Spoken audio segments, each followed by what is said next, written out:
अली साहब ने मुझे ऑफ़र किया था कि मेरी एनएक्सी में तुम रहना चाहो तो रह लो, लेकिन मैं उनके स्टूडियो में कोई 1.5 साल रहा, लाहौर में एवेन्यू स्टूडियो में। शायद मेरा कोई बोलने का, उठने का अंदाज या ऐसा कुछ था कि प्रोड्यूसर्स मुझे रिसीव बड़ी आसानी से कर लेते। मुझे नहीं समझ आती कि हम थोड़ी सी अगर ऑर्गेनाइज्ड हो जाए ना, पाकिस्तान में इंडस्ट्री या मीडिया जिसको कहना चाहिए, फिल्म इंडस्ट्री किसी हद तक है। फिर मुझे इस फील्ड में आने के रिग्रेट्स नहीं है, बिल्कुल टोटली नहीं। मैं I am very proud. Kabir Khan और रूही बानू और मैं, ये ट्रायंगल था।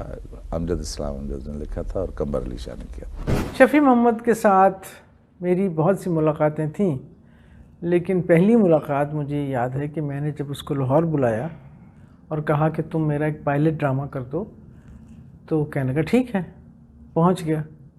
जब वो स्टूडियो में आए तो उससे पसीने बहुत आ रहे थे और कुछ वो अजीब सा, कुछ हवानक सा लग रहा था। मैंने कहा शफी क्या हुआ? कुछ नहीं भिजवा पा, कुछ नहीं भिजवा पा। और उसने वो ड्रामा किया और ड्रामे के बाद मुझे पता लगा कि वो 102 बुखार में घर से उठ के आया था, सिर्फ इस डर की खातिर कि मैं मिज़ू आपा को ना नहीं कर सकता। और वो पायलट रिकॉर्ड हुआ, वो पायलट अप्रूव हुआ। फिर उसके बाद क्या हुआ क्या ना हुआ। और फिर जब कराची में मैंने बैठ के उसका शो रिकॉर्ड किया, फिर मैंने उसको याद कराया कि ना आपसे मुझे बड़ा डर लगता था।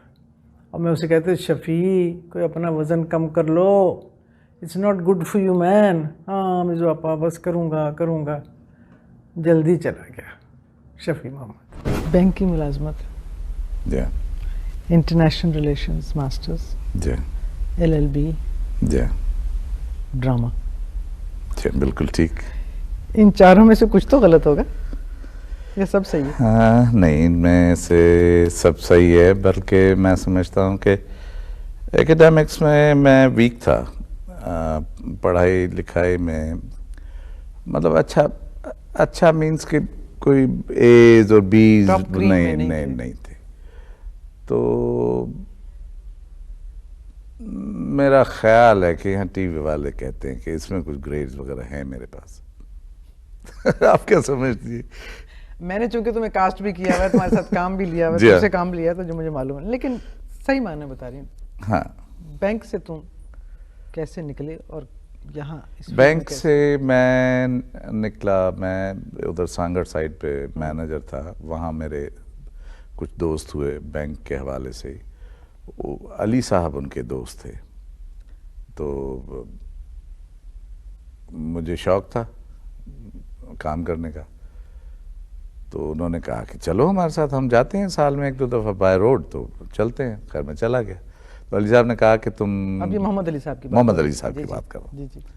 तो उन्होंने कहा कि तुम, ये तो नहीं हो सकता कि तुम हैदराबाद में बैठे हो या सांगड़ में बैठे हो, तो ये तो मुमकिन नहीं है, उसके लिए तुम्हें आके रहना पड़ेगा। मैं आया, लॉन्ग लीव लिखी, इंतज़ार ही नहीं किया कि मंजूर हो या ना हो, छोड़ के चला गया। फिर वहाँ अली साहब ने मुझे ऑफ़र किया था कि मेरी एनएक्सी में तुम रहना चाहो तो रह लो, लेकिन मैं उनके स्टूडियो में कोई 1.5 साल रहा, लाहौर में एवेन्यू स्टूडियो में। तो गया मैं फिल्म एक्टर बनने था, अब बन गया टीवी का एक्टर। अब उसके बाद जब देखा कि वहाँ दाल नहीं गले, क्योंकि मैं भी, अली साहब ड्राइव करते थे, मैं आगे उनके साथ बैठता था। वो अली साहब को जितनी रिस्पेक्ट देते थे उसी की तरह से मुझे भी वो करते थे। अब फिल्म वाले, मेरा ख्याल है, इस तरह से यूज टू नहीं है कि एक एक्टर को तो कर रहे हैं, इज्जत दे रहे हैं, लेकिन उसके साथ एक एक्स्ट्रा है और उसको भी वो मतलब दिस इज माय ऑब्जर्वेशन। तो वो नहीं मिला काम। तो एक दिन फिर ठाकुर साहब आए, गीत माला उस जमाने में प्रोग्राम शुरू हुआ था, तो अली साहब का और ज़ेबा भाभी का करने के लिए। तो उन्होंने फिर, उससे पहले MNH को उन्होंने ख़त लिख के दिया था मुझे। एक मोहब्बत सौ अफसाने में एक प्ले मैंने किया था, तारुफ़ी ख़त आपका, मेरा जी, तारुफ के हवाले से। लेकिन उसमें फिर मेरा चूँकि बोलने का अंदाज़ वही सिंधी एक्सेंट था, उसमें बहुत ज़्यादा नुमाया, तो फिर निसार साहब ने मुझे कहा कि तुम रेडियो पाकिस्तान में जाओ, वहाँ प्रोड्यूसर्स वगैरह हैं, वो तुम्हारी ज़बान ठीक करेंगे। लेकिन वहाँ तो मेरा जाना नहीं हुआ, लेकिन ठाकुर साहब खुद इतनी अच्छी उर्दू बोलते थे, आबिद अली इतनी अच्छी उर्दू बोलते हैं, और उस्मा आपा बहुत अच्छा, वो तो खैर उनके लिए तो मशहूर है ना कि वो कीमा उठा के नहीं देती जब तक कि कीमा ना कहा जाए। अच्छा, ये मुझे नहीं मालूम। अच्छा, वो उनसे, हाँ, वो टेबल पे अगर आपने कहा ना जरा ये कीमा पकड़ाइए, तो कहेंगे बेटा ऐसा तो कोई डिश नहीं है, ऐसी कोई डिश नहीं। तो अब उनकी सोहबत में रह के तो फिर ठाकुर साहब भी टोकते थे, उस्मा आपा भी हंसते भी थे, तो वो फिर आहिस्ता आहिस्ता तुम्हारी पीज एंड क्यूज ठीक हो गए। जी हाँ, शीन काफ दुरुस्त हो गया, तुम उर्दू बोलने लगे। फिर जाहिर है हमने भी तुम्हें बहुत सारा, तो उसके बाद फिर वो सिलसिला चल पड़ा। अच्छा, लाहौर टीवी ने मुझे जिस तरह से रिसीव किया ना, वो बहुत कमाल था, क्योंकि शायद एकेडमिक्स होने की वजह से, या थोड़ा बहुत मैंने पढ़ा भी था, सिंधी लिटरेचर पढ़ा था, उर्दू के कुछ नॉवेल्स पढ़े थे, कुछ अंग्रेज़ी पढ़ी थी के नॉवेल्स पढ़े थे, तो मैं अब रिट्रोस्पेक्ट में सोचता हूँ तो शायद मेरा कोई बोलने का, उठने का अंदाज या ऐसा कुछ था कि प्रोड्यूसर्स मुझे रिसीव बड़ी आसानी से कर लेते। मतलब आप भी कितने, हमने वो बच्चों के खेल किए हैं, या वो तनवीर साहिबा होती थी, वो भी बच्चों के कुछ खेल करती, शहजाद खलील, फिर शहजाद साहब, ठाकुर साहब से तो चलो एक इंट्रोडक्शन हुआ अली साहब के हवाले से, तो वो बड़ी रिसेप्शन थी मेरे हवाले से। मुझे ऐसा लगता है कि मैं जब उन प्रोड्यूसर्स को याद करता हूँ तो मुझे लगता है कि जैसे उनके साथ पहले से मुलाकात थी, या मैं उनका कोई दोस्त था, तो इस तरह से उन्होंने मुझे किया। और फिर ये चीज़ का ख्याल भी करना कि प्ले में अगर किसी में गुंजाइश नहीं है तो वो गुंजाइश निकाल लेने की, चलो यार ये यहाँ पड़ा हुआ है तो इसका कुछ खर्चा ही निकल आए। मतलब इस लेवल पे भी मुझे प्रोड्यूसर्स ने हेल्प किया है। बहुत बड़ी बात है, बहुत बड़ी बात है। तो तुमने, यानी एक तरह से तुम्हारी ग्रूमिंग या ट्रेनिंग लाहौर सेंटर, मेरा ख्याल है कि अगर लाहौर सेंटर ना जाता मैं, तो शायद मैं यहाँ एक्टर नहीं बन सकता था, क्योंकि यहाँ पे 2 दफ़ा मैं कास्ट हुआ था सिंधी प्ले में। एक दफ़ा तो किसी तरह से उन्होंने डेवड़ी में खड़ा करके, वो स्क्वायर्स बनी हुई एक डेवड़ी थी उसमें, ताकि वो बहुत ज़्यादा नर्वस था मैं खुद मानता हूँ। दूसरी दफ़ा मुझसे बोला नहीं गया, तो उन्होंने किसी तरह से, तुम्हें याद है? तो उन्होंने कहा जी ठीक है, बिल्कुल हो गया। फिर मैंने जब वो प्ले देखा तो उसमें मेरी जगह पे कोई और था, तो मुझे एक अपनों से होता है ना, एक कॉम्प्लेक्स डेवलप हो जाता है। अब लाहौर में मुझे कोई नहीं जानता था, तो ये अच्छा, फिर लाहौर में बहुत आर्ट का माहौल है वहाँ। अच्छा, वहाँ सबसे बड़ी बात यह है कि लाहौर का जो बंदा है ना, वो भी कोई ना कोई जुमला देने के चक्कर में होता है, चाहे वो मज़ाही हो, चाहे कोई इंटेलेक्चुअल हो। मतलब वहाँ एक ये ऐसा माहौल है कि क्या कहना चाहिए कि जो लॉग हो ना, उसको भी कोई शेप कर देते हैं, कोई तराश खराश वहाँ बहुत ज़्यादा होती। तो लाहौर में जो माहौल है, आर्टी कहना चाहिए या जो भी कहना चाहिए, तो वो बहुत ज़्यादा है, और खुला डुलापन बहुत ज़्यादा है, कॉम्प्लेक्स नहीं है। कोई भी किसी से बात कर सकता है, कोई किसी को कुछ भी कह सकता है, बुरा भला भी कह सकता है, ये नहीं गाली गलौज भी, बुरा भला भी कह सकता है। तो मतलब माहौल में एक खुलापन है। उस खुलेपन की वजह से मेरा ख्याल है कि मेरी ग्रूमिंग बेहतर हुई। यहाँ नहीं हो सकती थी उस वक्त, क्योंकि यहाँ क्योंकि मैं काफ़ी कॉम्प्लेक्स था उस वक्त से। हाँ, ड्रामा मिला, तुमने कहा तुम्हें ड्रामा का शौक था उस वक्त जब बात हो रही थी। शौक क्या होता है? शीशे के सामने शौक होता है, सुनने का शौक होता है, देखने का शौक होता है, बोलने का शौक होता है, फिल्में देखने का शौक होता है, क्या है शौक? क्या चीज़? फिल्में देखने का शौक था। मैं शुरू के 9 साल पैदाइश के बाद कराची में रहा हूँ। उसके बाद बाबा रिटायर हुए तो फिर हम गाँव चले गए, फिर 6-7 साल रहने के बाद फिर हैदराबाद आ गया।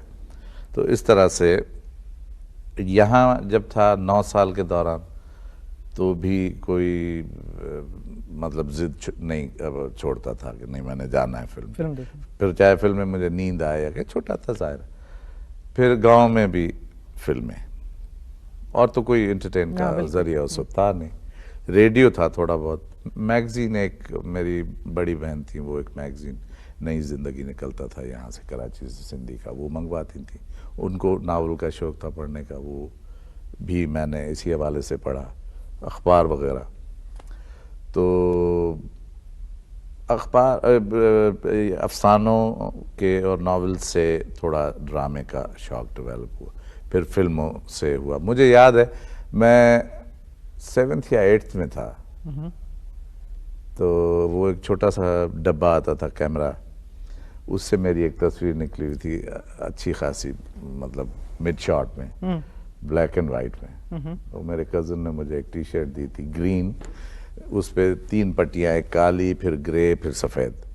तो उससे उसमें मैंने शर्ट में वो तस्वीर खिंचवाई थी, जो मुझे उस शर्ट की वजह से कलर नहीं थी, ब्लैक एंड वाइट थी। तो वो मैंने ख़त लिख के शबाब साहब को भेजी थी। फिर जब 1.5 साल में अली साहब के पास रहा उनके दफ्तर में, तो मेरे जैसे उस ज़माने वाले कई लड़कों के ख़त और उनकी तस्वीरें आती थी, और फिर मैं देखता था उनका क्या असर हुआ, तो मैं हंसता था कि मेरी भी तस्वीर ख़त के साथ यही कुछ हुआ होगा। इतना शौक था। इतना ज़्यादा शौक था। और फिर लाहौर स्टेशन ने आपको शफी मोहम्मद बनाया? लाहौर स्टेशन ने बनाया, बिल्कुल, इसमें कोई शुबा नहीं। और उसके बाद फिर आप आगे बढ़े। शफी, तुम्हारे साथ जितना भी मैंने तुम्हारा काम देखा है, आवाज़ का बहुत हाथ है तुम्हारे कैरेक्टर। मेरी हैदराबाद रेडियो पे जब ऑडिशन हुई थी, तो आबदा परवीन के मियाँ थे वहाँ, उस ज़माने में ऑडिशन करते थे। तो मुझे लगा कि वो चौंक गए हैं मेरी आवाज़ सुन के।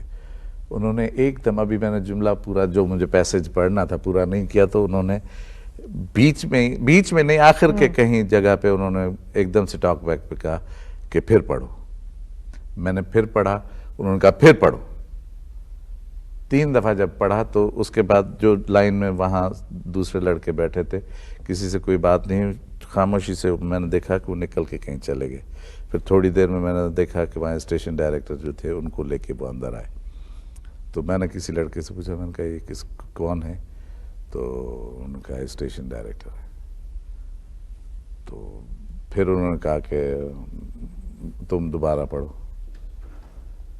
मैंने पढ़ा, मैंने कहा पता नहीं क्या है, मुझे तो पता नहीं था अपनी आवाज़ का। तो खैर वो ऑडिशन हो गई, अप्रूव हो गई। अब मैं, शेख साहब आगे मैं पीछे। मैंने कहा सर मुझे बताएं, मुझे कब ड्रामा देंगे आप? तो उन्होंने कहा हाँ बाबा मिल जाएगा। ऐसे कैजुअली जैसे ट्रीट होते हैं लोग रेडियो में या टीवी में। तो उन्होंने तो फिर रूटीन में ही बस आ गया ना।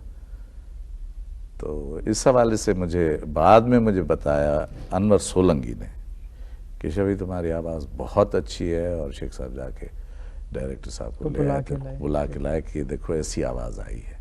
लेकिन एक्चुअली आवाज़, उस आवाज़ से मैं रेडियो पे कुछ नहीं कर सका। I still say I am a failure in radio, क्योंकि टीवी में मुझे जो सपोर्ट मिलती है ना, हाथों की, बाजुओं की, मूवमेंट की, फेस की, जो मुझे दूसरे ये सारे ये जो है ना, ये टूल्स है ना, बिल्कुल, तो इन टूल्स की जो मदद मिलती है तो मैं रिलैक्स्ड होता हूँ, मेरी वॉइस भी फिर रिलैक्स हो जाती है।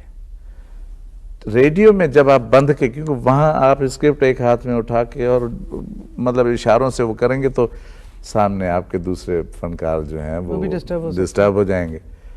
तो इसलिए मैं जब रेडियो वालों से ये बात करता हूँ तो वो नहीं मानते, वो कहते हैं आप इंसारी से काम ले रहे हैं, जबकि ऐसा नहीं है।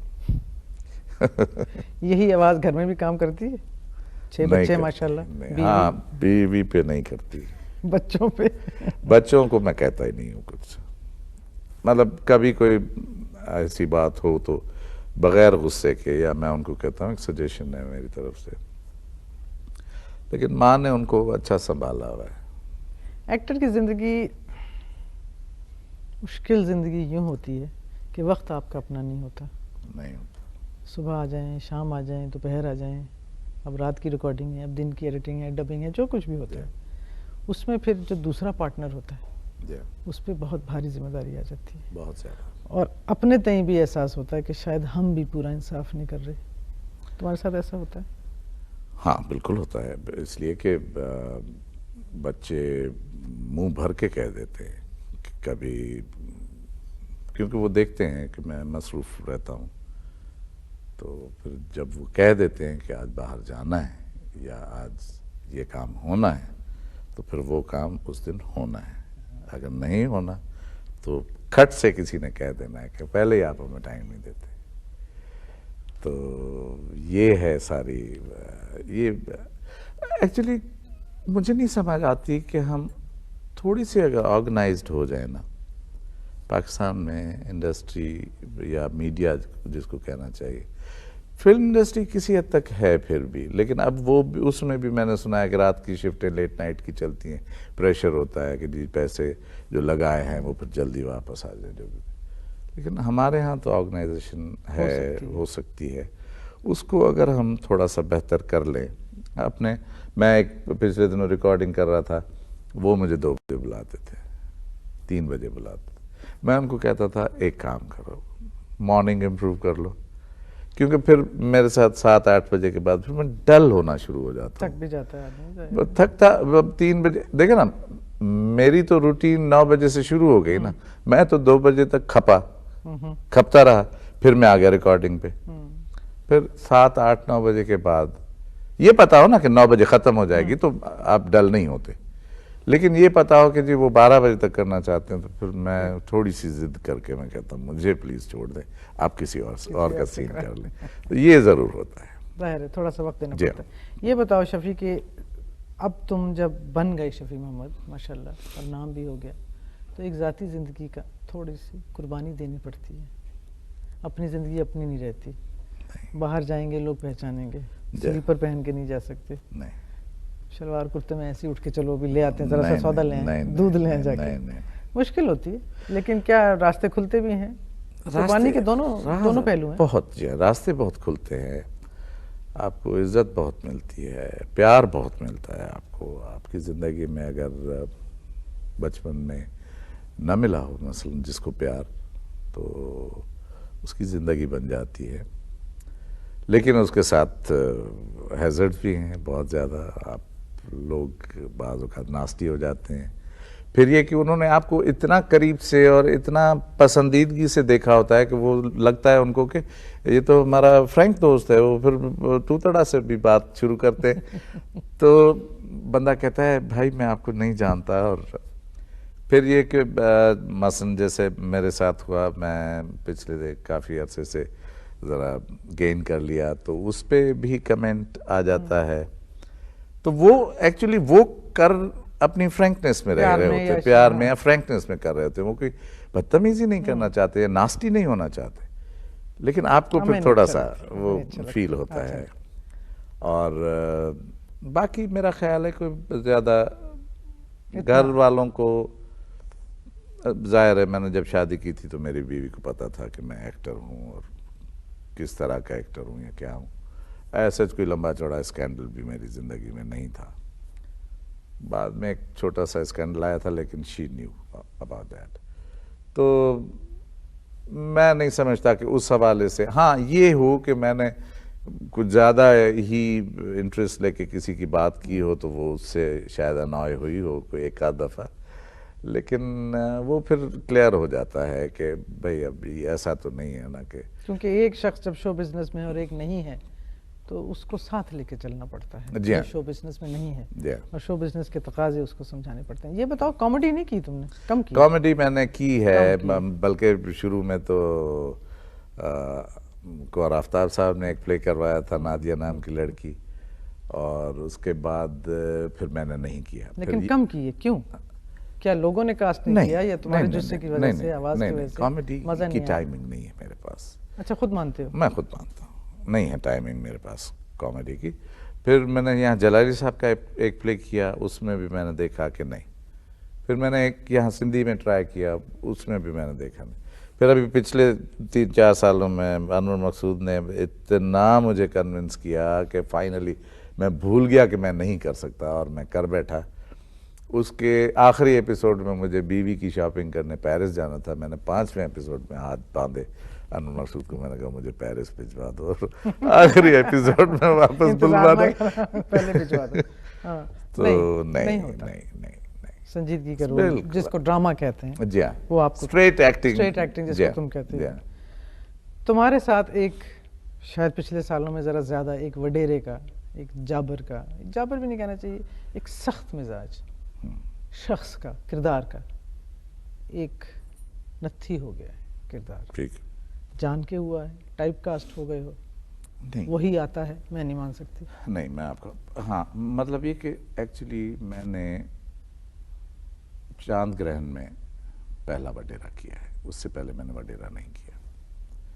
अच्छा, वो असगर नदीम सैयद ने उस वडेरे को लिखा ही इस तरह है कि उस पे कोई भी वो कैरेक्टर करता तो उसको समझने के, अंग्रेज को भी बुला के आप वो दे देना तो उसको स्टडी करने नहीं जाना पड़ेगा कि ये वडेरा क्या हो सकता है, इतना क्लियर है वो अपने वडेरे के बारे में। जब वो लिखा हुआ इतना अच्छा हो तो फिर जाहिर है एक्टर के लिए तो हलवा है ना। बिल्कुल।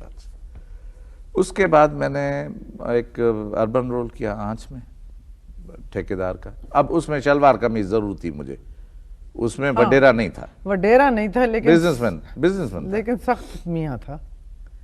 सख्त कहाँ था, इतना अच्छा तो मियाँ था।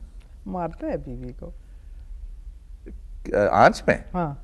नहीं, एक तो छोड़ के चली जाती है, बच्चे छोड़ के, और दूसरी जो है वो कॉम्प्रोमाइज नहीं होता और खुद ही नाराज होकर चली जाती, और फिर आखिर में वो कोई ऐसा तरीका निकालता है वो बच्चों को टोकता है, लेकिन बीवी के सामने नहीं। अच्छा, उसके बाद मेरा ख्याल है शायद तलाश में या किसी में, तलाश में मैं सियासतदान बना हूँ।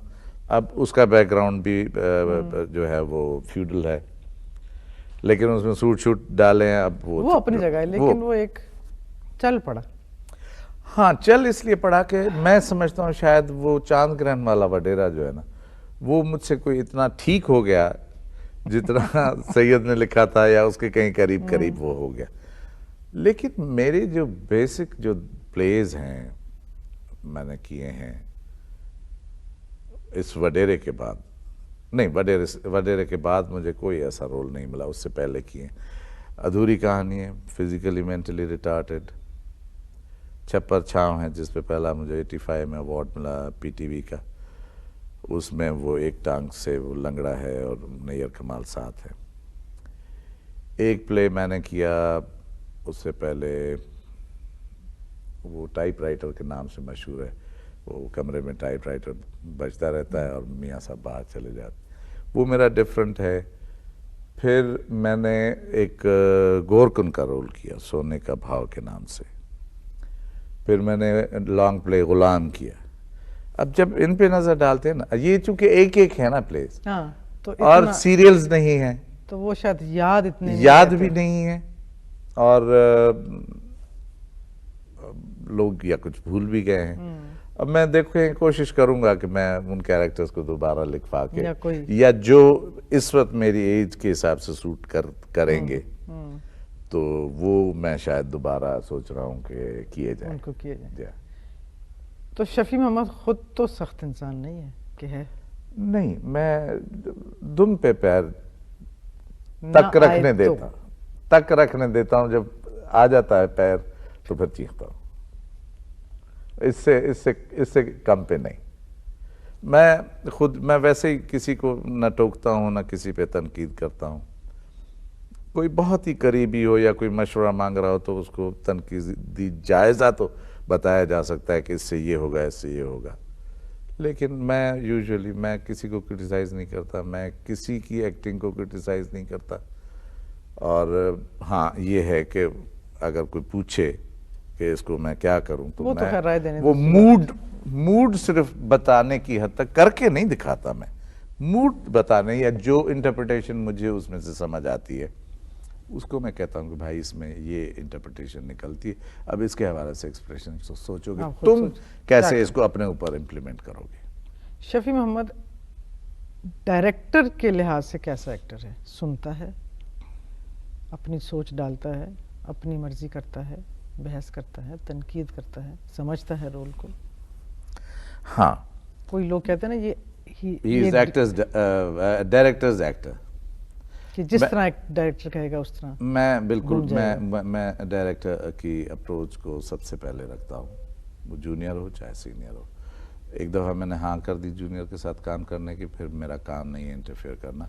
मैं उससे ज़रूर पूछता हूँ। मैंने पिछले दिनों अशफाक साहब का एक प्ले किया, ज़्यादा दिल ज़्यादा, जब रिपीट हुए, तो उसमें मैंने नजम से कहा, मैंने पिछले 6-7 सालों में दिमाग में भूसा भर लिया है, मेरे दिमाग में मेरा दिमाग काम नहीं करेगा, मेरे साथ बैठ जाओ प्ले लेके, क्योंकि ये प्ले एक दफ़ा पहले हो चुका है। बिल्कुल हुआ। तो मतलब ये कंडीशनड है। तो मुझे आप बताओ, वो मुझे गज़नफ़र के पास ले गया, तो गज़नफ़र ने समझा शायद मैं कोई नखरा कर रहा हूँ या लेग पुलिंग कर रहा हूँ या क्या। तो मैंने कहा वापस ले ले, मैं नहीं कर सकता, अशफाक साहब के प्ले को मैं इस तरह से नहीं कर सकता कि सिर्फ मैं अपने तौर पर सोच के कि मैं क्या करूँ, मुझे जब तक सहारा नहीं दोगे मेरे साथ डिस्कस नहीं कर। नजम काफ़ी सीरियस हो गया, उसने फिर अशफाक साहब से मेरी बात करवाई, कोई 10-15 मिनट। अब फ़ोन पे इतनी बात हो सकती थी, उनसे कुछ थोड़ी सी ब्रीफिंग ली, फिर बड़ा तोहन करहन कहते हैं उस तरह से मैंने किया। तो मैं तो डायरेक्टर की एडवाइस ज़रूर मांगता हूँ, मैं खुद मांगता हूँ, कहता हूँ कि मुझे बताओ कि क्या, क्योंकि मैं अकेला उसको नहीं करना चाहता, उसमें मैं चाहता हूँ कि अगले का क्या ओपिनियन है। मेरे पास 2 ओपिनियन हो जाएंगे ना, तो एक से मैं क्यों काम करूँ, मैं 2 ओपिनियन से काम करूँ, या दोनों को मिला के मैं उनका इतना अच्छा एमलगम बनाऊँ कि उससे देखने वाले को वो लगे कि एक पॉइंट ऑफ व्यू नहीं, ये मल्टी डायमेंशनल अगर बन जाए तो वो ज़्यादा बेहतर है। मैं तो पूछता हूँ सीन करने के बाद अपने दोस्तों से पूछता हूँ कैसा हुआ, ठीक हुआ या दोबारा करें। तो ये तो बहुत ज़रूरी है। नाम तो है, शोहरत भी है, पैसा नहीं है तुमने कहा और बहुत कुछ है, और जाहिर है ये सब इसी वजह से सब बहुत कुछ है। अल्हम्दुलिल्लाह, शुक्र खुदा का लाख शुक्र। अगर बैंक में रहते तो ये ना होता। वो बैंक डूब गया उसी जमाने में। क्या तुमने सहारा दिया बताओ उसको? नहीं, वो मैं एक्चुअली उस वक्त निकला भी इसी वजह से था कि वो कोऑपरेटिव बैंक, आपको पता है ना, कोऑपरेटिव बैंक्स के स्कैंडल चलते हैं और उसमें बड़ी धांधलियां होती हैं। मतलब ये है कि एक जिंदगी और भी थी, चाहे वो बैंक की होती कुछ होती, हाँ, और फिर आपने इस तरफ रुख किया। हाँ, कभी सोचा कि इसमें बहुत ऊंच नीच है, बहुत ऊंच नीच है, कभी है काम नहीं है? नहीं सोचा, कभी भी नहीं सोचा। मुझे इस फील्ड में आने के रिग्रेट्स नहीं है, बिल्कुल टोटली नहीं। मैं आई एम वेरी प्राउड कि मतलब मैंने ये सोचा और ये मैंने किया। मेरा एक दोस्त होता था इस्लामाबाद में, मैंने हॉस्टल में रहता था, तो मैं लाहौर से इस्लामाबाद जाया करता था इकबाल अंसारी या दूसरे प्रोड्यूसर्स के प्ले करने। तो एक दिन उसने मुझे कहा, वो मेरे गांव का ही था, पढ़ता था कायद-ए-आज़म यूनिवर्सिटी में, मुझे कहता था ये तुम कंडियारों के हो, तुम वहाँ से हैदराबाद गए, तुम तो कराची तुम्हारे करीब था, तुम यहाँ लाहौर में बैठे हुए हो, फिर इस्लामाबाद आ जाते हो, मेरे ऊपर आके मेरे कमरे में ठहरते हो, तुम करते क्या हो? उस ज़माने में अभी पहला मेरा ऐसा प्ले चला था, कवि खान और रूही बानू और मैं, ये ट्रायंगल था, अमजद इस्लाम अमजद ने लिखा था और कंबर अली शाह ने किया। इत्तफाक से वो प्ले चला, उसके बाद वहाँ पर टीवी पर भी और बाहर भी लोगों ने कहा कि ये लड़का ठीक है, काम कर सकता है। उसके बाद मुझे तीसरा किनारा मिला, इत्तफाक से वो रिपीट टेलीकास्ट था उस दिन। मैंने कहा तुम्हारे पास टीवी है नहीं, तुम कहीं टीवी अरेंज करो तो मैं तुम्हें बताऊं कि मैं क्या काम करता हूं, क्योंकि उसमें मेरा दिल बड़ा हो गया था कि नहीं, मतलब आई कैन। तो उसने किसी पड़ोस में अरेंज किया, हो गया, एंड ही वाज क्राइंग। तो प्ले भी कुछ इस तरह से था। तो उसने मुझे कहा कि शफी, मैं तुम्हें बहुत अंडर एस्टिमेट करता था, लेकिन आज के बाद मैं तुम्हारी इज्जत करूंगा। और हकीकतन उसके बाद वो जब भी मेरे साथ मिलता था तो ऐसे मिलता था कि ये बंदा कोई मातबर आदमी है, इस तरह से। तो इसलिए मैं समझता हूँ कि मुझे इज्जत भी बहुत मिली है, शोहरत भी बहुत मिली है। पैसा ठीक है हमारी इसमें कम है, वो नहीं होता, उसके लिए छोटा मोटा बिजनेस भी है, वो भी कर लेता हूँ, उसमें से भी कुछ आ जाता है। लेकिन वो जिसको पैसा कहते हैं ना, वो नहीं आ सका, लेकिन उसमें कोई रिग्रेट नहीं है। ज़िंदगी मैंने शादी के बाद मैं अपने अंदाजे से कहता हूँ बिल्कुल नीट क्लीन गुजारी है, इसलिए और मुतमईन है अल्हम्दुलिल्लाह। हाँ हाँ, मुतमईन है। बच्चे भी मेरे कुछ ठीक पल गए, क्योंकि मेरे वालिद साहब, हमारी फैमिली बहुत गरीब थी, तो मेरे दादा ने मेरे अब्बा को अलीगढ़ भेजा था, वहाँ से पढ़वाया था, ग्रेजुएशन करवाया था। मेरे वालिद को पढ़ने का बहुत शौक था और पढ़ाने का भी, और मुझे उन्होंने मारा भी बहुत ज़्यादा है। डफर था, पढ़ के नहीं देता था, सो जाता था, अम्मी जागती रहती थी, वो जब रात को शाम को सैर पे से वापस आते थे 9-10 बजे, तो अम्मी एकदम से हिला के उठाती थी कि उठ के बैठो, बचाने के लिए। हाँ, किताब लेके बैठ गया। आते ही उन्होंने पूछना कि पढ़ रहा है ये, तो अम्मी ने कहना हाँ पढ़ रहा है।